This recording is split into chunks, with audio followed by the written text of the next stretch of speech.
الحمد لله وكفى وسلام على عباده الذين اصطفى أما بعد فأعوذ بالله من الشيطان الرجيم بسم الله الرحمن الرحيم قال الله سبحانه وتعالى طه ما أنزلنا عليك القرآن لتشقى صدق الله العظيم۔ آج ہمارے درس کا عنوان ہے اطاعت کے کاموں میں میانہ روی۔ آدمی کو چاہیے کہ ادائے عبادات میں میانہ روی اختیار کرے تاکہ وہ نفس پر گرا نہ گزرے اور وہ اکتاہٹ کا شکار نہ ہو۔ دیکھو، جب کسی کام میں بیجا سختی، تشدد اور تکلف ہو تو وہ کام پائے تکمیل تک نہیں پہنچتا بلکہ ادھورا رہتا ہے۔ اسی طرح سستی اور کاہلی سے بھی مقصد حاصل نہیں ہوتا۔ تو بہترین کام وہ ہے جس میں میانہ روی ہو اور تسلسل اور دوام ہو اس میں، تو اس سے منزل جو ہے آسان ہو جاتی ہے۔ تو اس کے متعلق ایک حدیث آپ حضرات کے سامنے میں پڑھتا ہوں، تو اس سے آپ کو پتہ چل جائے گا کہ دین اسلام میں میانہ روی کو کتنا پسند کیا گیا ہے، اور تشدد سے، سختی سے، وہ کام جو نفس پر گراں ہو اس سے کتنا جو ہے منع کیا گیا ہے۔ یہ متفق علیہ حدیث ہے بخاری اور مسلم شریف کی۔ تو برکت کے لیے اس کے الفاظ بھی پڑھتے ہیں۔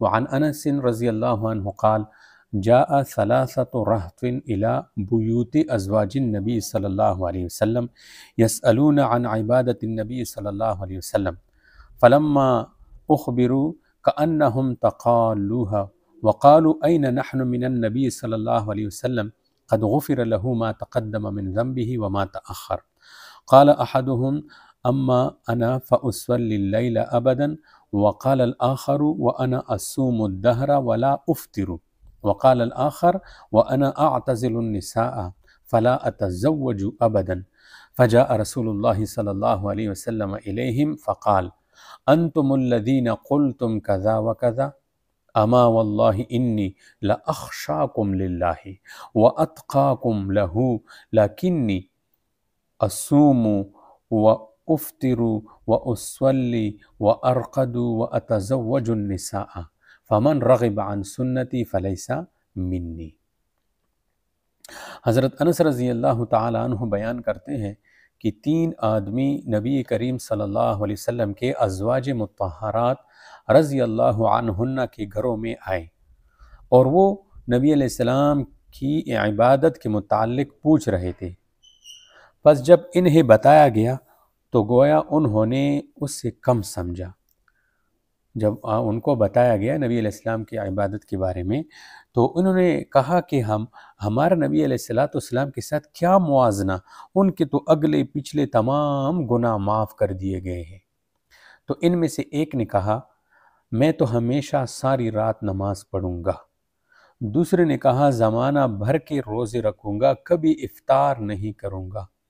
تیسرے نے کہا میں عورتوں سے دور رہوں گا اور کبھی شادی نہیں کروں گا۔ تو اس دوران رسول اللہ صلی اللہ علیہ وسلم تشریف لائے اور فرمایا کہ تم نے ایسے ایسے کہا ہے، انہیں نبی پاک علیہ السلام کو بتایا گیا کہ انہوں نے ایسا ایسا جو ہے ارادہ ظاہر کیا ہے، تو نبی علیہ السلام نے ان سے فرمایا کہ تم نے ایسے ایسے کہا ہے۔ پھر آپ علیہ السلام نے ان کو فرمایا کہ دیکھو اللہ تعالیٰ کی قسم، میں تم سب سے زیادہ اللہ سے ڈرنے والا اور تم سب سے زیادہ اس کا تقوی رکھنے والا ہوں، لیکن اس کے باوجود میں نفلی روزے رکھتا بھی ہوں اور چھوڑ بھی دیتا ہوں، اور رات کی نماز پڑھتا بھی ہوں اور سوتا بھی ہوں، اور عورتوں سے شادی بھی کرتا ہوں۔ اور سنو، جس شخص نے میری سنت سے اعراض کیا وہ مجھ سے نہیں۔ یہ 3 بندے کون تھے؟ تو ایک حضرت علی رضی اللہ تعالیٰ عنہ تھے، ایک حضرت عبداللہ بن عمر بن العاص رضی اللہ تعالیٰ عنہ تھے، تیسرے حضرت عثمان بن مظعون رضی اللہ تعالیٰ عنہ تھے۔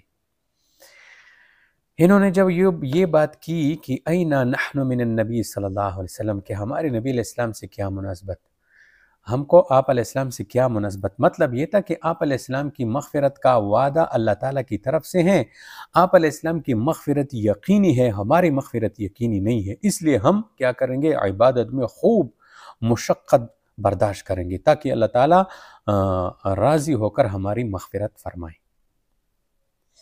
تو نبی علیہ السلام کو جب بتایا گیا، آپ علیہ السلام کو پتہ چل گیا، تو فرمایا کہ انتم الذین قلتم کذا و کذا، تم وہی لوگ ہو جنہوں نے ایسے ایسی باتیں کہی ہیں۔ اور ایک دوسری روایت میں ہے کہ ما بال اقوام قالوا کذا و کذا، یہ الفاظ بھی آئے ہیں۔ پھر نبی علیہ السلام نے کیا فرمایا؟ اما واللہ وانی لاخشاکم للہ واتقاکم، کہ میں تم سب میں سب سے زیادہ اللہ تعالیٰ سے ڈرنے والا اور تقوی والا ہوں۔ تو مطلب یہ تھا کہ عبادت میں مبالغہ اللہ ہی کی خوف سے ہو سکتا ہے۔ تو آپ علیہ السلام نے ارشاد فرمایا میں ڈرنے والا سب سے زیادہ ہوں، تو مجھ کو بہت زیادہ عبادت کرنی چاہیے۔ مگر دوسری بات یہ ہے میاں نروی اللہ تعالیٰ کو پسند ہے، جیسے پہلے آیا کہ زیادہ مبالغہ سے عبادت کرنے والا کیا ہو جاتا ہے؟ وہ جلدی تھک جاتا ہے اور عبادت کو پھر چھوڑ دیتا ہے۔ اور آخری جو جملہ ارشاد فرمایا کہ فمن رغب عن سنتی، جو میری سنت سے اعراض کرے وہ مجھ سے نہیں، کیونکہ آپ علیہ السلام کے مذہب میں رہبانیت نہیں ہے، لا رہبانیت فی الاسلام، یہ مشکات شریف کی حدیث ہے، اسلام میں رہبانیت نہیں، کہ آدمی سب کچھ چھوڑ چھاڑ کر جنگل میں عبادت میں لگ جائے، نہ کھانا کھائے، نہ نکاح کرے، نہ سنت نبوی میں تو یہ سب کام کرنے ہیں۔ جن کو یہ باتیں سمجھ آئے گی تو وہ یہ تمام کامیں عبادت سمجھ کر سنت کے طریقے پر کرتے ہیں، ان کے لیے یہ ساری چیزیں عبادت بن جاتی ہیں۔